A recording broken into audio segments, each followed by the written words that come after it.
పులిసిన పిండి కొంచెమైనను ముద్దంతయు పులియజేయును. ఈ మాట ఎప్పుడైనా విన్నారా? చాలామంది భక్తి విషయంలో చాలా నిష్టగా ఉంటారు. ప్రార్థన యందు, వాక్యం నందు, సమాజంలో ఒక మంచి పేరును కలిగి చాలా నీతిమంతులుగా వారు బ్రతుకుతారు. కానీ ఏదో ఒక్క విషయంలో, ఒక బలహీనతలో, ఒక శరీరాశలో, ఒక నేత్రాశలో వారు బలహీనమైపోతూ ఉంటారు.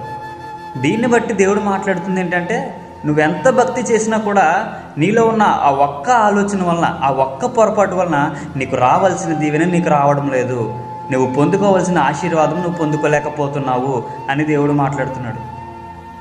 చాలామంది అనుకుంటారు, ఒక్కసారే కదా, ఒక్కసారే చూస్తున్నాను కదా, ఒక్కసారే చేస్తున్నాను కదా అనుకుంటూ వారు పాపాన్ని చూస్తూ, పాపాన్ని చేస్తూ, పాపం యందు అతిశయిస్తారు. శరీర ఆశల యందు, నేత్రాశల యందు వారు సంతోషిస్తారు.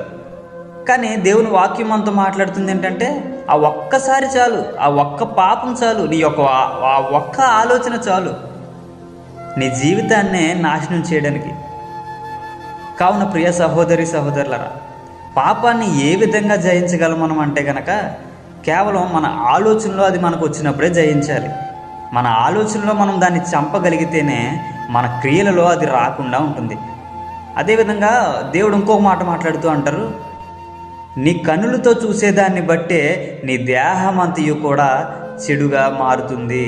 నీ కన్ను చెడునదైతే నీ దేహం అంతయు చెడిపోతుంది అని దేవుడు మాట్లాడుతున్నారు. కావున మనం చూసే వాటిని బట్టి, మనం వినే వాటిని బట్టి, మన యొక్క సహవాసాన్ని బట్టి, ప్రతి దాన్ని బట్టి కూడా మనం జాగ్రత్తగా ఉండాలి.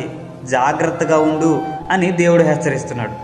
మనలో పులిసిన పిండి లేకుండా, కపటమైన మనసు లేకుండా, నిష్కాపట్యమును, నిష్కల్మషమైన మనసును కలవారమై, నిస్వార్థము గలవారమై, దేవుని యొక్క మనసు గలవారమై, దేవుని యొక్క ప్రేమ కలవారమై, పవిత్రత కలవారమై, ప్రతి స్థలమందును కూడా దేవుని యొక్క ఆలోచన కలిగి జీవించే వారంగా ఉందాం.